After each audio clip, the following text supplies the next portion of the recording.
हम रीता आप सबके नमस्ते प्रणाम करत ही। आप सब जहाँ हुई हैं स्वस्थ हुई हैं मस्त हुई हैं। हम आप सबके सामने आज सावन के लास्ट सोमवार है तो एक शिव भजन लेकर आए ही।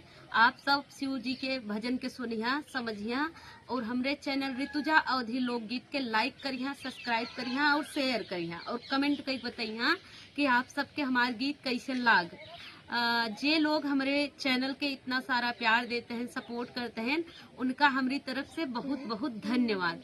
और जो लोग हमारे चैनल के नाई देख पाते हैं, नाई सपोर्ट करते हैं, उन लोग से निवेदन है कि हमारे चैनल ऋतुजा अवधि लोकगीत के सपोर्ट करें। धन्यवाद। के रहवैया हमार भोला, काशी के रहवैया हमार भोला, हमरे गुरु जी के कान नहीं है, हमरे गुरु जी के कान नहीं है, सबसे तेज सुनवैया हमार भोला, सबसे तेज सुनवैया हमार भोला, काशी के रहवैया हमार भोला, काशी के रहवैया हमार भोला, हमरे गुरु